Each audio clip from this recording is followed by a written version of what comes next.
Hello guys. Today we're doing something special, maybe a little bit special. It is raining outside today and I thought I would do something similar to James Matthews' Color Grade and Chill. So I thought I would brew some coffee, we would listen to some lo-fi hip-hop, listen to the rain, and just go through the color grading process in Final Cut Pro and kind of what I do to grade my footage. If this is something that you guys like, I can continue this series. If not, then I'll burn it, I'll delete it, we'll never speak of it again. So we have this image here which is shot on the Sony a7S III. It's shot in 422 10-bit in the color profile S-Log. Obviously this is log footage. You can tell how washed out it looks. And if you don't know what log footage is, essentially the camera compresses the contrast of the image so you can retain the most dynamic range in your shot as possible. In layman's terms, what that means is if you are shooting, say, in this scenario, which was, I think, shot at like noon, you can retain detail in the bright parts of your sky and you can retain detail in the darkest parts of your shadows. And so it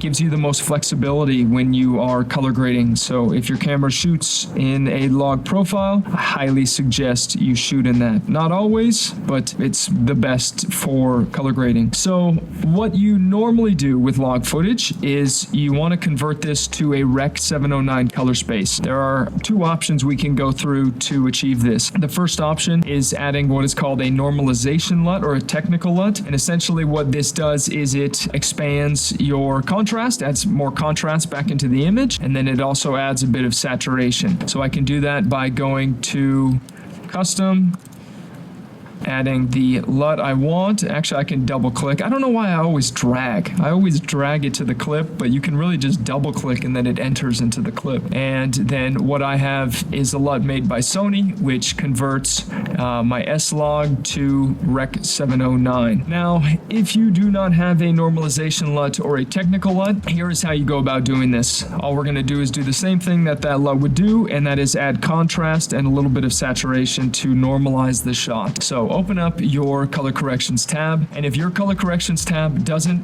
have the color wheels pop up initially, you can change this by going to Final Cut Pro, Preferences, you go to General, and if you go down to color correction, you can choose whatever color correction type you want. So say I choose hue saturation curve, I press Command 6, the shortcut to open up my color corrections, and boom, I got my hue saturation curve. But generally, I use color wheels most of the time, so that is what I have up.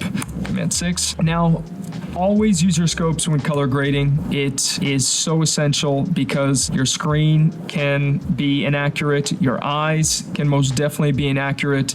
It is basically a precise way to color grade, whereas if we kind of just wing it, we have the potential to, say, screw up our subject's skin and cut out detail in our highlights and our shadows, oversaturate our colors. And so this kind of keeps us in check having these up. I like to keep up my vector scope and my Luma waveform, although I do switch this for my RGB overlay frequently, which we'll go over in a second. You can change the layout by going and choosing one of these options. I like to choose this horizontal one for the most part and have my vector scope and my Luma waveform up. So let's add a little bit of contrast back into our image here. All I'm going to do is open up my color wheels. This is the exposure slider. If you did not know that, basically it's easy to tell because you have dark, light, there's no color on this, which means exposure. The same with the Luma waveform.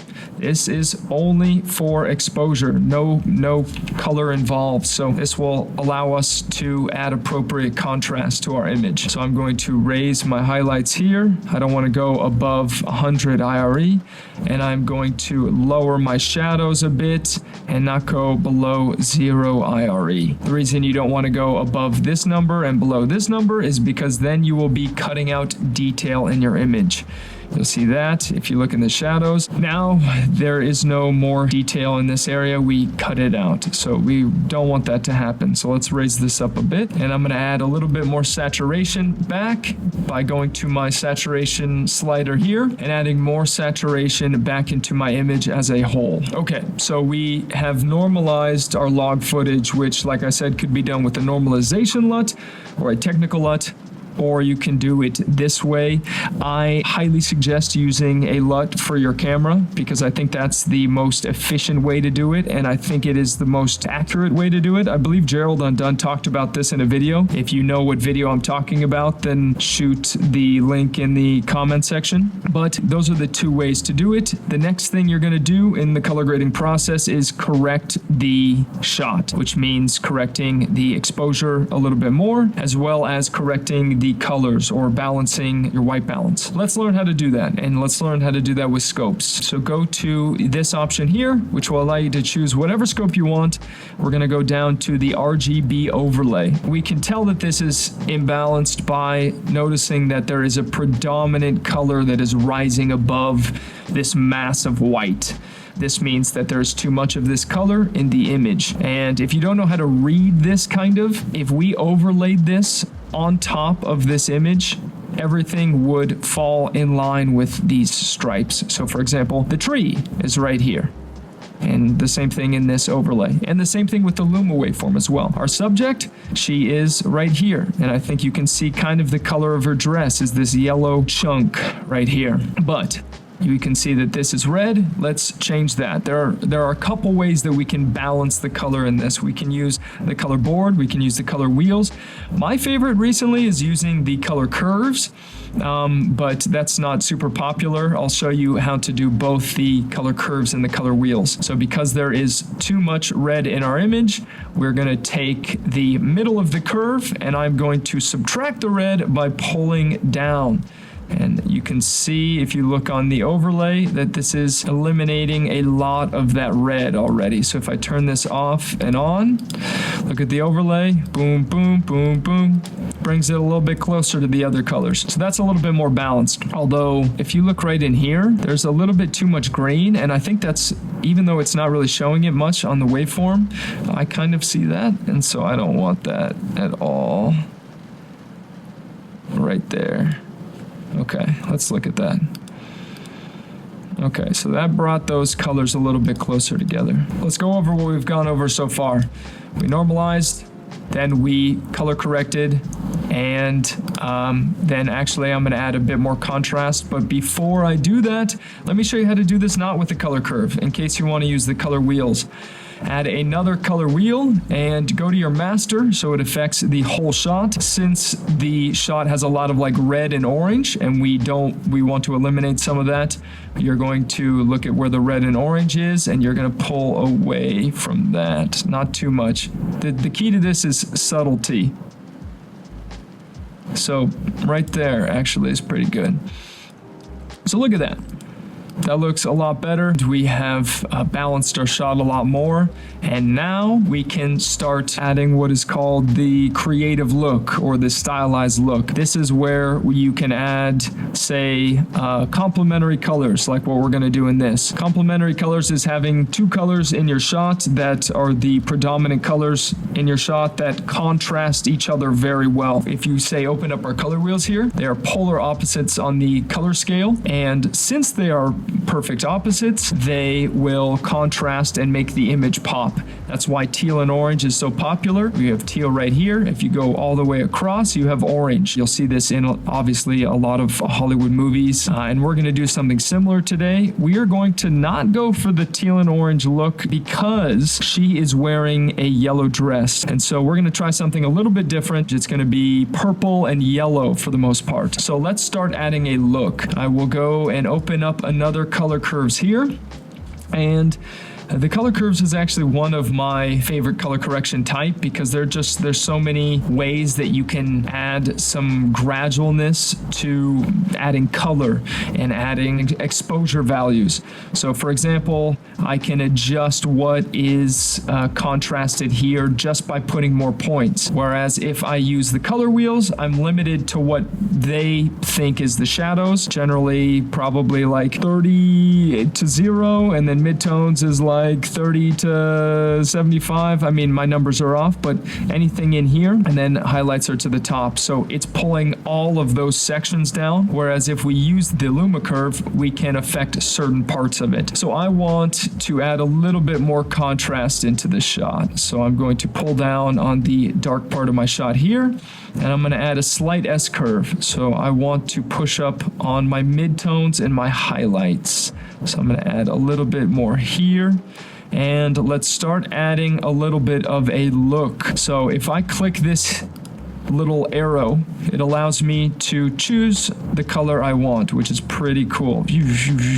So I wanted it to be, what did I say? Purple, which is kind of indigo. So we'll do indigo. So we will go into here, and the complementary color for indigo. So if we go right over here, pink, is lime. So we will do a little bit of indigo and lime. So what I'm going to do is go to my indigo curve, and I'm going to bring up my curve here, which will add more of this indigo color into my shadows. And then actually, if I go to my highlights up here and I bring this down, it is going to be adding a little bit of that lime or that yellow-ish into the shot. I'm actually going to lower this a little bit more. And you know what? I am going to go to yellow, and I'm going to add a bit more yellow into our shot. And you'll see that kind of helps to make her aoyai, which is this dress, it helps to make that pop. And if I turn the mix off and on,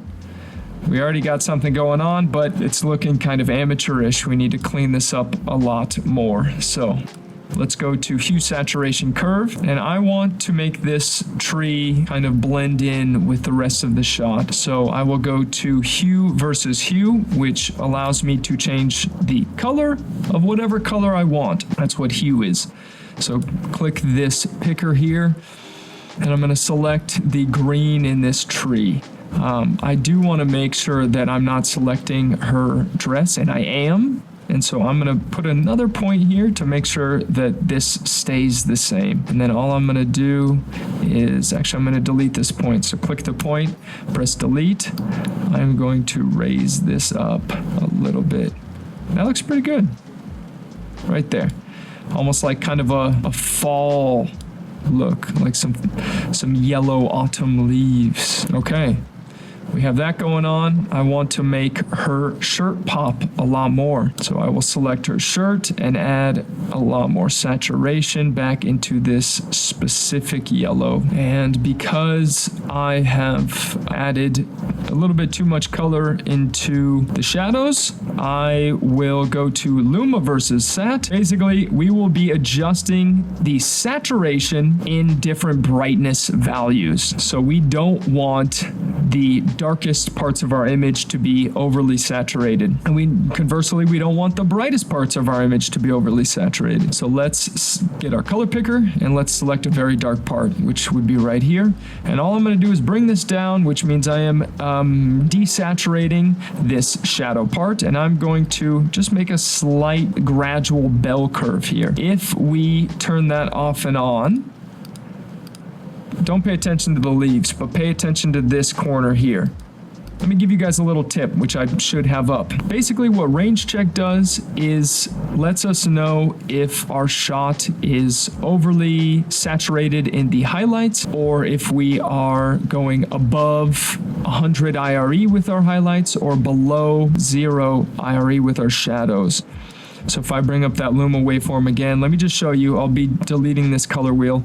If I raise my highlights and I'm going above 100 on the waveform, it shows up. This is immensely helpful. Let's bring it back down. Same thing with the shadows. Boom. And then these zebras show up. Okay. So I'm wanting to add actually a little bit more contrast here. So I will open up another color wheel, and I'm going to bring down my midtones a tad, just a little bit, not too much. And actually I will be adjusting her overall exposure with a shape mask. Actually, let's do that now. Open up a color board. I like to use color board because in a sea full of color wheels, it's nice to have a color board that you know is, say, a shape mask or something. I wish they would update Final Cut to where we can write the name of different corrections. That would be huge and such a simple thing to adjust as well. But nevertheless, let's add a shape mask here. I am going to make this a long oval shape. There are plugins that do this, like Core Melt Track X, which I have, but a lot of people don't, so I'm just going to show you here. I'm going to click outside, which adjusts everything outside this mask. Let's go to exposure, and let's lower the highlights and the mid-tones just a bit, not too much. Let's go to the inside and raise the highlights a tad, as well as the mid-tones a tad. But she is moving, which means the mask isn't going to follow, although the camera does follow her pretty well. So go over here and click your keyframe button. Go back to the beginning, adjust this a little bit. We made a keyframe here, and we will pull this up since she raises. Same thing here. Don't go frame by frame because then the mask will be a little jittery. It'll move around too much.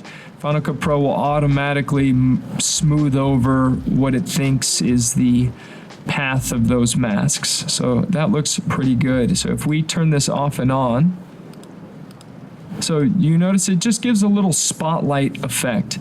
And something I want to do to help that a little bit more is desaturate some of the shadows. So with outside clicked, I'm going to the saturation tab and bring down the shadows here. So if we look in our image, we have complementary colors here. If, say, you wanted more of a faded look, you can make a secondary correction by opening up another curve, and you'll go down to the shadows, the lower part of the line like we talked about, make a point here so everything stays anchored, and then just raise up your shadows a bit. Just a bit, not too much, because if you go too much, it looks terrible. So let's just bring it up a tad. You know what? Last adjustment. I'm going to open up another color wheels, and I think that there's too much of this magenta in the shadows here. So let's add a little bit more of that lime, because already it's very dark wood, and so that color is really going to make it pop a lot more. Maybe a little bit more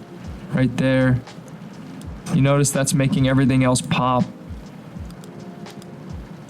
There, that looks really good, I think. Now we have sort of the purple indigo. We have a little bit of the lime and the yellow. I think that looks good so far. What do you think? Good? Not good? Let me know. And then the last thing I am going to do is add a little bit of film grain because, number one, that kind of helps to smooth some colors over, especially if you're using like 8-bit footage, then that will help to prevent some banding, which we will not have here because this was shot in 10-bit and looks fine. I'm not pushing the colors too much, but adding this film grain just helps give it texture, and especially with this, which is kind of like an older type scene, a very historic cultural place, that film grain really helps to make the shot pop. And final thing, like I talked about in the beginning, you want to make sure your subject's skin is accurate, and so we can do that by using the vector scope. Add a draw mask real quick, which will allow me to isolate her skin tone. Double click, and we'll just make a nice fat circle around her skin, her cheek here. I'm gonna mute this, and you'll see that we are off. We are going a little bit to the yellow, which makes sense because our shot is yellow and magenta, or kind of green and magenta. But we can adjust this a tad. Let's go back into our color wheels. Remember, skin tones are midtones, so we'll take the midtone slider, and I am going to adjust this and kind of get it a little closer. I want it to touch up against that line there, and let's turn that off and see how that looks. Let's see what that did if I turn this off, although I think this adjusted the shadows as well, but if I turn this off, Honestly, not much of a difference, but at least now we know that her skin is accurate. Look at this. This is peaking still. I could be going past here, and I am actually. That's my fault. So we have this last color wheel. Let's bring it down a tad till we no longer see those. I think that looks good. Let's take a look. So the first thing we did was we normalized our LUT. We added contrast and saturation. Then we balanced our shot by taking out some of that orange by using the RGB parade. Then we started with our look, which we added some magenta, some indigo, as well as some lime and some yellow. We adjusted the highlights and the shadows, decreased the saturation for those, and then adjusted the hue of the leaves on the tree to better match our shot so it wouldn't stand out too much. We adjusted the overall exposure here, as well as added a color mask to help isolate our subject. In this hue saturation curve, we adjusted the color of the indigo a little bit, but honestly, it didn't do too much. We could really just leave that out. The second color curve, we added a little bit of a matte look. This is, of course, up to you. If you like this high contrast look, you keep that. And then the last thing I did was help to finalize the shot by taking away some of that magenta in the shadows just a little bit. I think it was too much. And boom, that's what we have there. From that to that. Then we added a little bit of a glow effect or a halation effect to help soften those edges and make it look real nice, real dreamy. And we added a little bit of film grain, which I now am starting not to like as much. Let me lower that a little bit to 26. Okay.